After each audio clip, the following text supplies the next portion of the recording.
So a lot of people in the cybersecurity industry, compliance industry, talk about the CIA triad.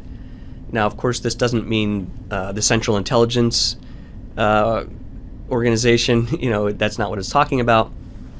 What it's talking about is three things: confidentiality, integrity, and availability.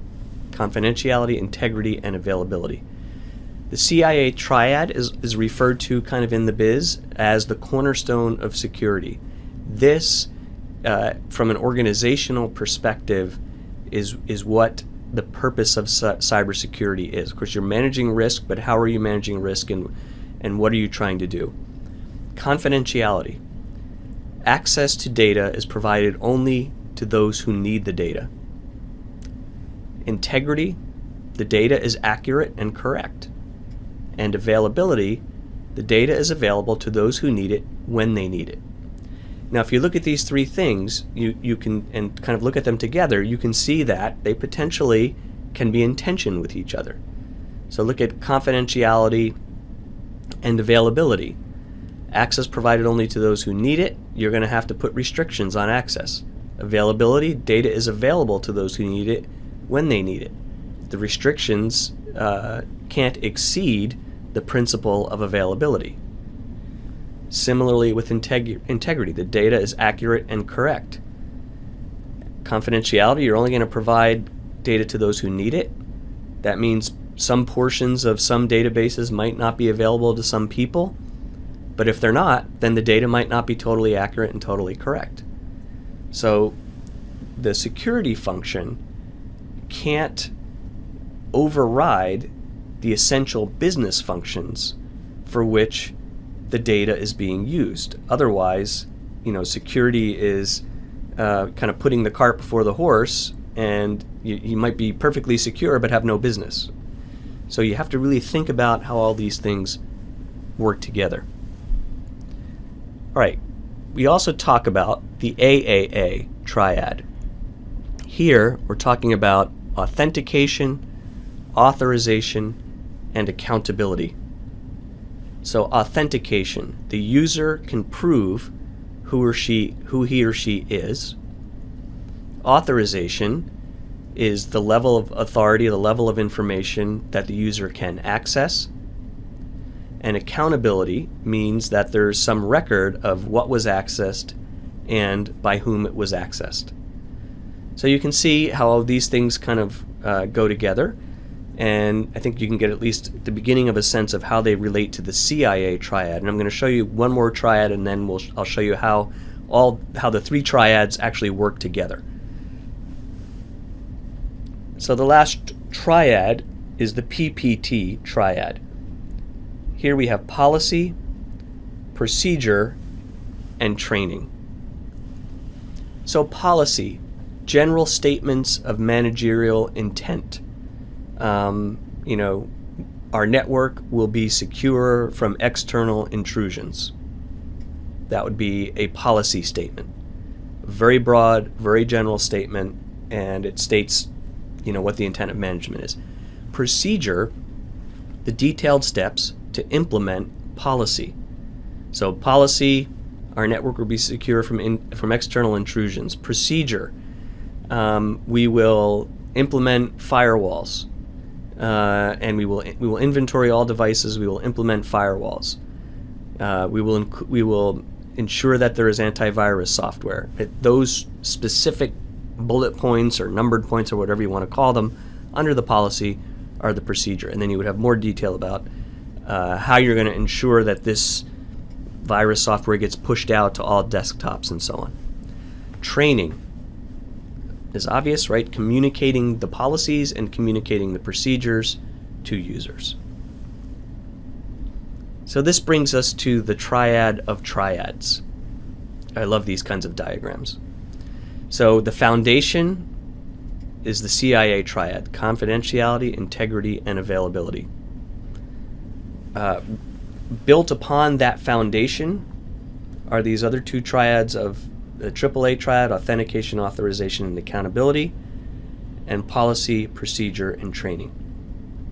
Now notice there's something at the very center of this pyramid structure, this triad of triads, which is the principle of least privilege.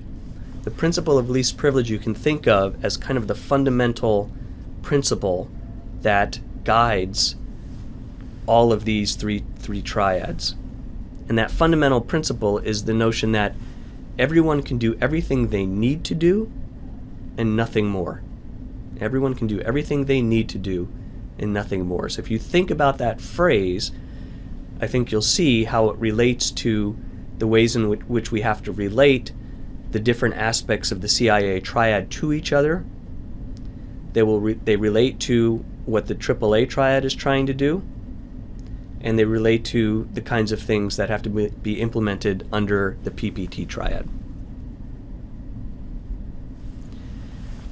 All right, another set of principles. Now we've kind of set out sort of broad policy principles. Now we want to talk about what do we do specifically with respect to particular cybersecurity risks that we've identified.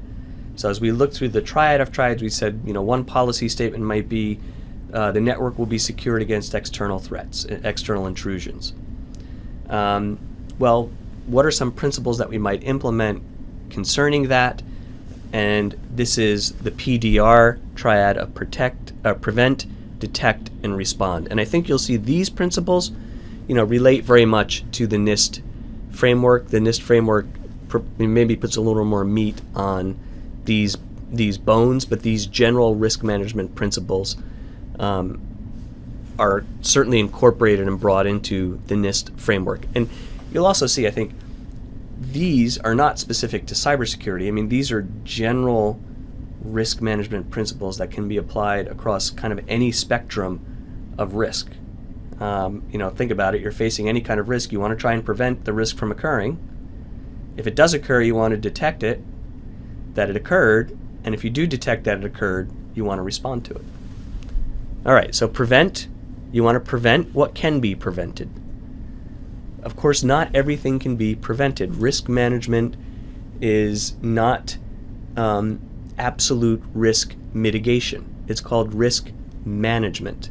It's called management because, for a wide spectrum of risks, the best you can do is try to manage them. You can't totally prevent them. There's just risk in this world, and if you're going to be out there doing anything and doing business, unless you're just going to totally shut down, you're going to face risk. So you want to prevent what can be prevented. You want to detect everything else, and the important thing here is everything, right? Prevent what can be prevented. Ideally, you want to detect everything else, any risk that is realized. You don't want it to go undetected. Now, this doesn't mean that it's true that everything can be detected, but the ideal, right, is to detect everything else. And then respond to anything that is detected. So anything that is detected must be responded to in some way. Now again, respond doesn't necessarily mean that you're going to be able to totally repair or make up for the risk or totally recover from the risk. Maybe you can, maybe you can't, but there has to be some kind of response. And critically for our discussion of risk management, there has to be some kind of plan for the response. So here are some principles that relate to these 3 points. Not everything can be prevented. You must try to detect everything. And then this last phrase that I learned in my training I really like: detection without response is useless. Detection without response is useless. If you might have a way of kind of logging and detecting when there are risks that have been realized. But if all you're doing is detecting and logging them, and you have no plan and no way of responding at all, then you haven't done anything. You've just wasted time.